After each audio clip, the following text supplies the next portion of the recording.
Chronic stress यानी दीर्घकालीन तनाव। इस वीडियो में हम दीर्घकालीन तनाव के बारे में जानकारी प्राप्त करेंगे। इसके पहले हमने एक्यूट स्ट्रेस यानी तात्कालिक तीव्र तनाव इसके बारे में काफी जानकारी प्राप्त की है। हमने जाना है कि तनाव ये उत्तेजनाओं की प्रतिक्रिया है। उत्तेजना ये स्वयं तनाव नहीं है, ये समझ लेना बहुत ही जरूरी है। तनाव के पूर्वकल्पित और व्यक्ति सापेक्ष 3 स्तर हमने देखे हैं। आवश्यक तनाव यानी इसेंशियल स्ट्रेस, अनुकूलतम तनाव यानी ऑप्टिमम स्ट्रेस और उच्चतम तनाव यानी अपर लिमिट स्ट्रेस। अब हम दीर्घकालीन तनाव के बारे में जानकारी प्राप्त करेंगे। इसे छुपा तनाव या अनदिखा तनाव ऐसा भी कहते हैं।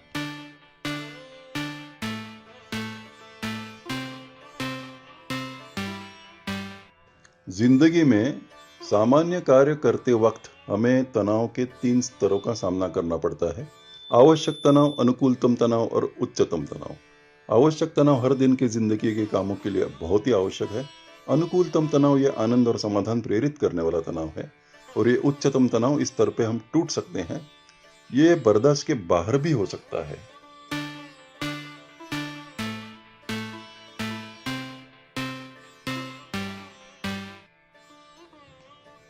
यह है दीर्घकालीन तनाव का आलेख यानी ग्राफ। चलो देखें ये दीर्घकालीन तनाव क्या है। ये वही तनाव के 3 स्तरों के दायरे में आता है। आवश्यक तनाव, अनुकूलतम तनाव और उच्चतम तनाव।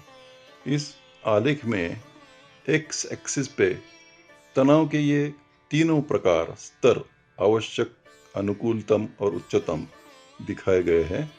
और वाई एक्सिस पे दिन और घंटों की बजाय माह और बरसों को दिखाया गया है। इस तरीके से कुछ महीनों में या बरसों में तनाव का जिंदगी पर क्या असर होता है, ये हम देख सकते हैं। अब हम वाई एक्सिस पे देखेंगे कि 10 सालों का अगर चक्र का हम अभ्यास करते हैं तो 10 सालों में ये 5वें 6वें सालों के बाद ऊपरी स्तर जो है तनाव का, वो थोड़ा ऊपर जाना शुरू होता है और निचला स्तर भी धीरे से ऊपर खिसकना शुरू होता है। इन 10 सालों में हम वही काम कर रहे हैं, उसी तरीके से काम कर रहे हैं। जिंदगी भी वही है, जीवन शैली भी वही है, कुछ बदलाव नहीं। जीते जा रहे हैं और ये बिल्कुल वही चीज करते करते थकान महसूस होने लगती है। 5 से 6 सालों में ही हम तनाव के ऊपरी स्तर पर धीरे धीरे नजर आना शुरू होता है। ना जाने क्यों ऐसा क्यों होता है। चलो यह सिलसिला हम समझ लेंगे। अब वही घिसी पिटी जिंदगी चल रही है, कोई नया चैलेंज या चुनौती नहीं है। तनाव भी उसी ऊपरी स्तर पे है, लेकिन हर साल में तनाव का निचला स्तर भी धीरे धीरे ऊपर जा रहा है। हो सकता है ये उम्र की वजह से हो या शारीरिक या मानसिक थकान की वजह से हो, लेकिन इसका शरीर पर परिणाम होना शुरू होता है। निचले स्तर से ऊपर जब तनाव जाने लगता है, तब नजर में आता है कि हमारी कार्य क्षमता कम हो रही है। जिंदगी वही, काम वही, लेकिन थकान बढ़ती है, उत्साह कम होता है। 4, 5, 6 सालों में तनाव का स्तर बढ़ते जाता है और कार्य क्षमता वही काम के लिए ज्यादा वक्त लगता है। 7, 8, 9 सालों के बाद उसी मामले के लिए इतना वक्त लगता है कि सामने वाला सुपरवाइजर, सहयोगी, इनकी समझ में आना शुरू होता है कि कुछ तो गड़बड़ है। तनाव की मात्रा बढ़ती है, मुश्किलें बढ़ती है। अब 9 और 10वें साल में आपके सहयोगी या सुपरवाइजर आपको कहते हैं कि भाई तकलीफ क्या है। उसी काम को करने के लिए आप ज्यादा वक्त लेते हो और कुछ चीजें भूल जाते हो, उत्साह का अभाव रहता है। ये ऐसा क्यों होता है? ये है दीर्घकालीन तनाव। दीर्घकालीन तनाव ये छुपा तनाव रहता है। ये समझ में आने में वक्त लगता है। आजू बाजू के सहयोगी, परिवार के सदस्य, ये भी इसे आसानी से समझ नहीं पाते। ऊपरी तनाव की वजह से जो तकलीफें हैं, इसका हम कैसा मुकाबला करते हैं, इसकी समस्या भी हर इंसान में अलग अलग होती है। चलो हम आगे देखते हैं इसका क्या कर सकते हैं।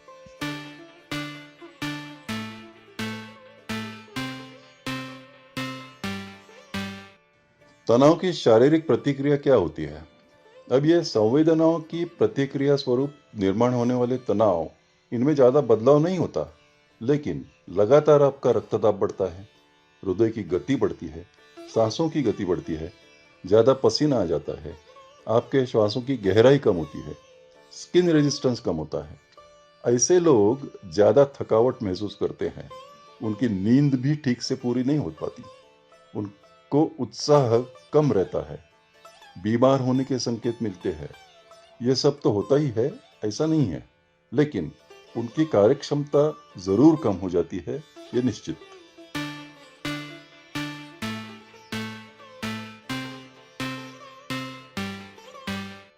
अब तनाव के लक्षण शारीरिक, मानसिक, भावनिक या आध्यात्मिक, ये सभी हो सकते हैं, या इनमें से कुछ कम ज्यादा मात्रा में भी हो सकते हैं।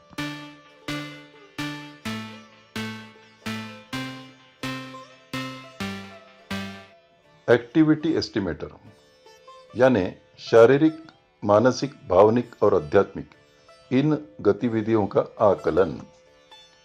कुछ जर्मन अभ्यासकों ने यह संशोधन किया था कि शारीरिक गतिविधि के लिए कितने यूनिट ऊर्जा हर घंटे खर्च होती है। तो समझो, शारीरिक गतिविधियों के लिए हर घंटे x इतनी ऊर्जा खर्च होती है।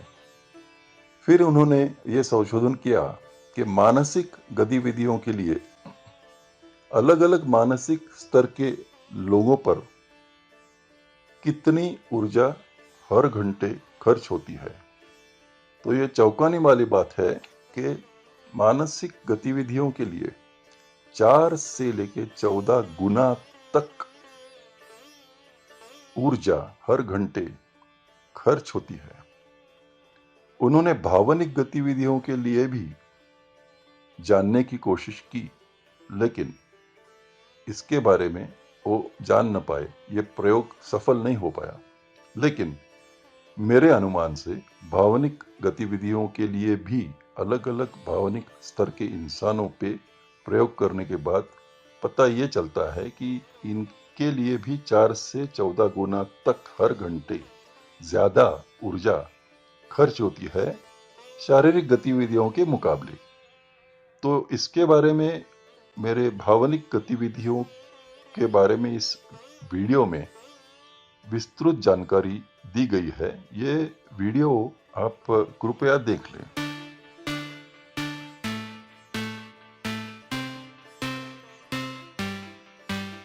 मैनेजमेंट ऑफ क्रॉनिक स्ट्रेस, दीर्घकालीन तनाव का प्रबंधन। अब ये व्यक्ति जो है वो दीर्घकालीन तनाव का सामना करते हुए 10 सालों में बढ़ते हुए तनाव का, घटते हुए कार्य क्षमताओं का शिकार होते रहा। वही काम, वही जीवन शैली, वही जिंदगी बिताते बिताते वो थक चुका था। शारीरिक, मानसिक, भावनिक उत्तेजनाओं की वजह से ये निर्माण हुए तनाव का असर धीरे धीरे बढ़ते जा रहा था और गलतियां बढ़ रही थी, थकावट बढ़ रही थी, लेकिन काम और जिंदगी वही था, कोई चुनौती नहीं, कोई बदलाव नहीं। इन परिस्थितियों में दीर्घकालीन तनाव का प्रबंधन लोग कैसे किया करते हैं? अब सामने जो चार्ट है, इसमें तनाव के वही 3 स्तर दिखाए हुए हैं। आवश्यक तनाव यानी इसेंशियल स्ट्रेस, अनुकूलतम और उच्चतम तनाव यानी ऑप्टिमम और अपर लिमिट स्ट्रेस। इसमें हमने पहले देखा, ये आदमी जो धीरे धीरे थक चुका था, कार्य क्षमता कम हो रही थी, उस व्यक्ति के सुपरवाइजर ने, मालिक ने या सहयोगियों ने समझना उनको शुरू हुआ था कि भाई ये इतना बेहतरीन काम करने वाला आदमी अब बिल्कुल थक चुका है, उत्साह का अभाव रहता है, थका हुआ नजर आता है। तो इसको कह दिया इन्होंने कि भाई आप शारीरिक, मानसिक थकावट आपके ऊपर दिख रही है, आप को आराम करने की जरूरत है, थोड़े दिन छुट्टे पे क्यों नहीं जाते? इनका दिल नहीं था छुट्टे पे जाने का, हो सकता है एक आर्थिक कारण हो या मन में डर हो, लेकिन अब मालिक ने भी कह दिया कि भाई आप थोड़े दिन के लिए छुट्टी ले लो। तो सुनना ही पड़ा। लेकिन जब छुट्टी पे वो चले गया, 3-4 हफ्ते आराम से उसने गुजारे, अच्छा खाना पीना, बिल्कुल परिवार के साथ रहना। उसके बाद में जब वापस लौटा तो बिल्कुल तंदुरुस्त जवान महसूस कर रहा था। पहले जैसा फुर्ती वाला काम उसने शुरू किया, पहले वाली कार्यक्षमता के साथ। सभी लोग प्रभावित हुए। ऐसे 4-5 साल गुजर गए और फिर आलस्य, फिर थकावट महसूस होने लगी। लेकिन इस बार वो चौकन्ना था। इसे समझ में आया था कि इसके लिए क्या करना चाहिए। फिर इसने इस वक्त 4 के बजाय 6 हफ्ते की छुट्टी ले ली और सोचा कि इस वक्त यूरोप टूर कर लूं। ऑस्ट्रेलिया में सिडनी में रहता था, तो 4 हफ्ते यूरोप टूर पे के लिए निकल गया। अब यूरोप में पर्यटन की व्यवस्था ऐसी होती है कि दिन भर पर्यटन स्थल देखते हुए घूमो और रात को होटल पहुंचो, खाओ पियो और कुछ कार्यक्रम हो तो देखो या तो विश्राम करो। सुबह जल्दी उठ के वापस घूमने के लिए निकल पड़ो। तो ये सब करने में उससे काफी आनंद मिला। ऊर्जावान महसूस हो रहा था वो, नया अनुभव प्राप्त हो रहा था। तो इसके बाद जब अपने घर सिडनी लौट गया 4 हफ्तों के बाद, और 1 हफ्ता था उसके पास आराम करने के लिए। लेकिन ये सब भागदौड़ की वजह से वो काफी थक चुका था। ये थकान दूर करने के लिए 1 हफ्ता भर उसने आराम तो किया और फिर काम पे लौट गया। लेकिन बहुत ही जल्द 4-5 दिनों में ही उसी थकावट से और बिल्कुल आलस्य से और घिर गया था वो। उसे पता नहीं चल रहा था इतना आराम करने के बाद ऐसा क्यों हो रहा है। इसका सीधा सा कारण ये था कि छुट्टियों में उसने अपनी पूरी ऊर्जा खर्च कर डाली थी और छुट्टियों के पहले जो ऊर्जा का अभाव था वो भरने के लिए अपने शरीर को उसने मौका ही नहीं दिया था। ये बड़ी गलती थी। अब मेरा ही उदाहरण दूं तो मैं भी सिडनी में रहता था और भारत में दोस्तों को मिलने के लिए, रिश्तेदारों को मिलने के लिए आ गया था। तो पूरे सुबह बहुत जल्दी उठ के पूरा दिन दोस्तों के साथ, रिश्तेदारों के साथ, परिवार के साथ मौज मजा करना, खाना पीना, ये सब करते रहा था और बिल्कुल आराम का अभाव था। ज्यादा सोना नहीं, सिर्फ घूमना और मजे करना। ऐसे ही 1 महीना गुजर गया और काम पे लौट गया। तो दूसरे ही दिन काम पे जाना शुरू किया सिडनी में आने के बाद।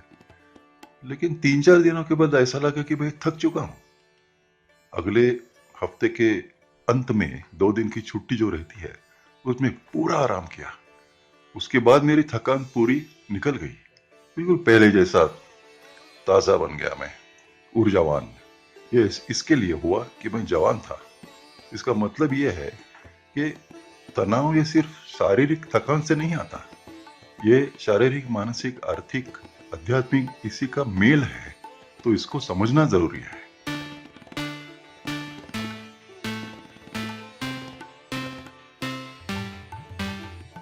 बदलाव को अपनाना यानी अडेप्टेशन और प्रशिक्षण का परिणाम। हमारा शरीर ये कमाल की चीज है। मैं जब रेलवे स्टेशन के नजदीक रेलवे क्वार्टर्स में रहता था तो यहाँ 24 घंटे ट्रेनों की आवाजाही चलती थी। आवाजें भी काफी आती थी, लेकिन हम इसके इतने आदी थे, इतनी आदत हो चुकी थी हमें कि इस आवाजों में भी हमें आराम से नींद हम लेते थे। नींद में भी हमें समझ में आता था कि भाई कौन सी ट्रेन जा रही है या आ रही है। अगर उस समय पे वो ट्रेन ना आए तो हमें पता चलता था भाई कुछ तो गड़बड़ है। यही होता है फैक्ट्री या बोट के इंजीनियरों के साथ। मशीनों में अगर कुछ आवाजों में थोड़ा सा भी बदलाव हो तो नींद में भी वो तुरंत समझ सकते थे। प्रख्यात वैज्ञानिक श्री विश्वेश्वरैया जी जब ट्रेन से सफर कर रहे थे, लेटे हुए थे, तो उनके कानों ने कुछ अलग आवाज सुनी। कानों ने पकड़ लिया, तुरंत उठे और उन्होंने चेन खींच के ट्रेन को रोक लिया और कहा कि भाई आगे रेल लाइन में कुछ दरार है। पता चला कि भाई सही में दरार था और एक्सीडेंट से बच गए थे सब लोग। तो ऐसा कैसे हुआ, कैसे होता है? ये एडेप्टेशन की बात है। बदलाव को अपनाना। परिस्थितियों को उन्होंने अपने साथ जो आगे सामने थी तो उसको उन्होंने ठीक तरीके से अपना लिया था, इसलिए यह संभव हो पाया।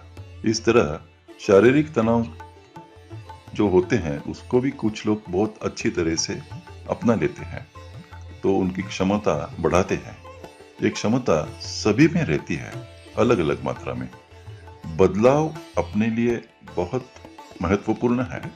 बदलाव लाना ये महत्वपूर्ण इसलिए है कि दबाव तो सभी के ऊपर होता है, लेकिन कुछ लोग ज्यादा दबाव ले सकते हैं और वो कुछ कम। इसके लिए कि एडाप्टेशन यानी एक्सेप्टिंग द स्ट्रेस, इसकी मात्रा सहन करने की, ये उन्होंने अपनी मजबूत बना ली है। तो ये बहुत ही जरूरी है। लेकिन जाहिर है कि बहुत ज्यादा मात्रा में अगर दबाव हो तो आदमी दिल से, शरीर से, मानसिक रूप से टूट भी सकता है। लेकिन एडाप्टेशन और प्रशिक्षण, इससे काफी फर्क पड़ता है।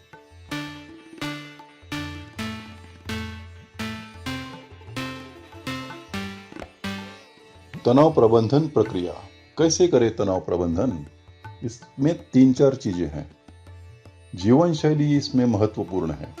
ठीक से विश्राम करना, सही खान पान रखना और ठीक से सोना। दूसरी बात यह है कि शरीर में तनाव और नुकसान करने वाली चीजों से दूर रहना, जैसे धूम्रपान हो या मद्यपान हो।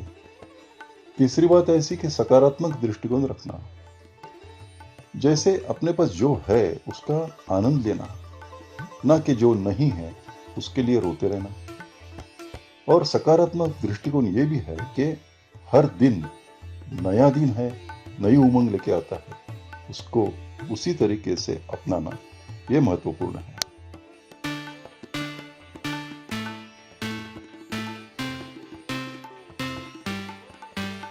तनाव प्रबंधन प्रक्रिया, उपाय योजना और रणनीति।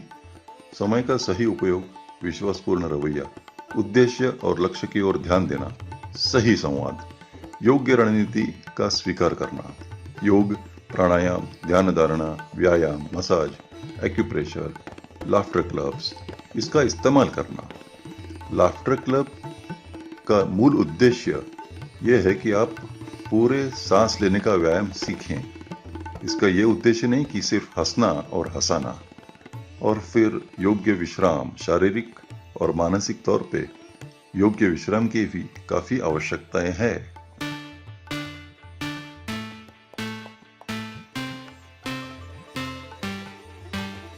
तनाव प्रबंधन और उपाय। टाइम मैनेजमेंट, वक्त का सही और यथार्थ उपयोग। योजनाबद्ध तरीके से किस काम को कितना वक्त लग सकता है, इसका सही अनुमान लगाकर हर काम का अगर सुयोग्य प्रबंधन किया जाए तो अपने आप खुद पर और दूसरों के ऊपर तनाव आप कम कर सकते हो। प्रायोरिटी यानी प्राथमिकता सूची ये बनाना आवश्यक है। एक ही वक्त दो जगह आप नहीं जा सकते या मौजूद रह सकते। अगर वैसा प्रबंधन आपने किया है तो तनाव तो जरूर बढ़ेगा ही। 4 बजे अगर बैंक बंद होता है तो उसके पहले वहां पहुंचना जरूरी है, ना कि दूसरे काम में उलझ जाओ। अगर परिवार के लिए आपने कुछ समय दिया है तो उसी समय पे वहां पहुंचना भी बहुत जरूरी है, नहीं तो सभी के ऊपर का तनाव बढ़ जाता है। ये सभी टालने लायक चीजें हैं। ये तय पहले से होना चाहिए कि कब कौन सा काम कब करना है। फुर्सत या रिलैक्सेशन बहुत आवश्यक है। तन और मन दोनों को विश्राम की बहुत आवश्यकता होती है। तनाव प्रबंधन के और उपाय। ध्यान धारणा सीखना जरूरी है। खासकर दीर्घकालीन तनाव का प्रतिबंध करने में ध्यान धारणा महत्वपूर्ण है। इसके बारे में हम आगे जाके वीडियो द्वारा जानकारी लेंगे। अभी के वक्त की जिंदगी जियो, इसका अनन्य साधारण महत्व है, लेकिन यह आसान नहीं है। हम हमेशा बीते हुए कल की या आने वाले कल की बातें करते हैं और इस सिलसिले में हम आज और अभी के पल को जीना भूल जाते हैं। चिंता या परेशानी ये भी हमें बहुत सताती है। इसके बारे में हम आगे विस्तार से बात करेंगे। गिलास आधा भरा हुआ है या आधा खाली है, ये देखने वाले के नजरिए पे निर्भर है। हर दिन सूरज नई रोशनी लाता है, आज कुछ अच्छा ही होगा, ये सकारात्मक सोच है, वो वही करनी चाहिए।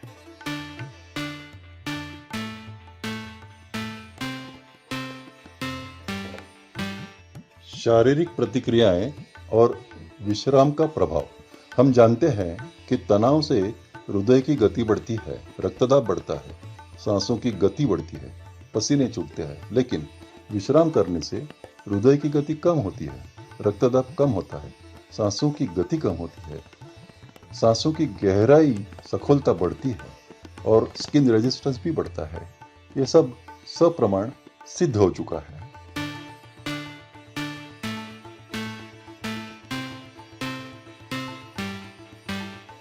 नींद और विश्राम, इसके बारे में हम आगे बात करेंगे। फिलहाल ये समझना काफ़ी है कि इस ग्राफ में ऑरेंज लाइन जो -12% दिखा रही है, वह रिलैक्सेशन यानी विश्राम को दर्शाती है। 8 घंटों की नींद में हम 2 घंटे गहरी नींद सोते हैं तो ज़्यादा से ज़्यादा -8% ऑक्सीजन की मात्रा का फायदा होता है। इसका मतलब ये है कि हमारा शरीर 8% कम ऑक्सीजन में पूरा काम चलाता है, पूर्ण कार्य क्षमता के साथ। अगर कोई प्रशिक्षित व्यक्ति आधा पौना घंटा गहरी नींद सोता है तो वह -12% ऑक्सीजन का इस्तेमाल करता है।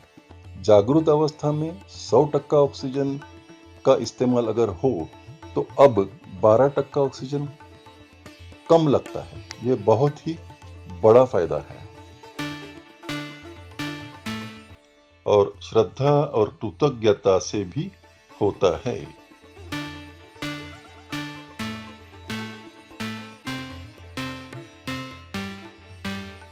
ये वीडियो सारांश में ज्यादातर दीर्घकालीन तनाव यानी क्रॉनिक स्ट्रेस और उसके प्रबंधन के बारे में था। किस वजह से ये दीर्घकालीन तनाव महसूस होता है? कुछ पारिवारिक समस्याएं हो सकती है, कुछ आर्थिक या मानसिक समस्याएं हो सकती है, या सालों से वही काम वही रूटीन से आप परेशान हो सकते हो, या वही जीवन शैली में जीकर आप थक गए हो और अचानक आपके समझ में आना शुरू होता है कि हम अंदर से टूट रहे हैं। ये बदलाव धीरे धीरे स्पष्ट रूप से नजर आना शुरू होता है। निराशा, हताशा, गलतियां धीरे धीरे बढ़ती है, उत्साह का अभाव, भूल जाना, ये सब लक्षण दिखना शुरू होता है। हमने जाना है कि दीर्घकालीन तनाव के लक्षण क्या है और उस पर नियंत्रण कैसे पाया जाता है, उसका प्रबंधन कैसे किया जाता है। जैसे विश्राम से, ध्यान धारणा से, जीवन शैली में बदलाव लाने से, सकारात्मकता से, समय का सदुपयोग करने से, कृतज्ञता इत्यादि। इस दीर्घकालीन तनाव की समस्या का निवारण कैसे करना है, ये तो हमने अब जाना है। इसलिए इसको आने से पहले ही हम रोक सके तो हम तंदुरुस्त और अच्छी जिंदगी जी सकेंगे, ये निश्चित है।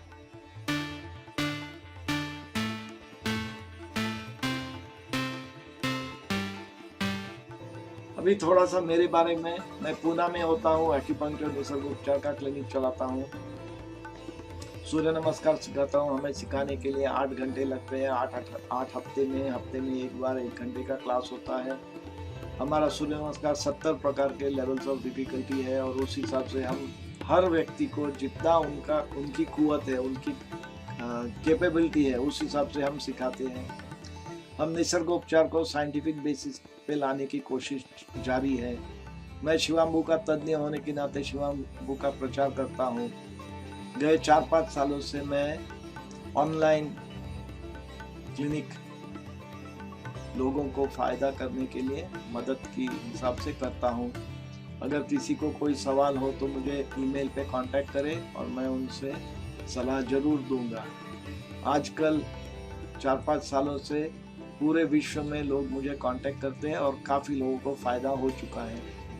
अभी जो मैं ये मालिका चल रही है, ये 2 महीने से चल रही है और आप लोगों ने अच्छा प्रतिसाद दिया है। उस प्रतिशत के हिसाब से हमारा भरोसा बढ़ गया है और अभी हमें लगता है कि हम अगले 2 महीने की जो ये मालिका चलती रहेंगी, हर हफ्ते में एक वीडियो, उसका भी आप फ़ायदा लोगे और अपनी तबीयत तंदुरुस्त होने के लिए, निरोगी रहने के लिए, निरोगी बनाने के लिए कोशिश जारी रहेगी, ऐसी उम्मीद है।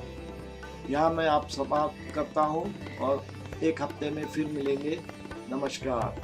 स्वास्थ्य के बारे में इस महत्वपूर्ण जानकारी के लिए हम आपके आभारी हैं। यह मालिका 15 से 22 भाग की है। इसमें अपने शरीर को तंदुरुस्त बनाने के लिए मदद होगी। ये मालिका आपको ज्ञान और शरीर को स्वस्थ रखने के लिए मार्गदर्शक बनेगी। हमारी ऑनलाइन शैक्षणिक और सपोर्ट सुविधा आपके स्वास्थ्य संवर्धन के लिए प्रस्तुत है। आपके संबंधित प्रश्न ईमेल कीजिए। आपको संक्षिप्त में हेल्थ सायरन की खबर और हमसे जुड़ने की जानकारी।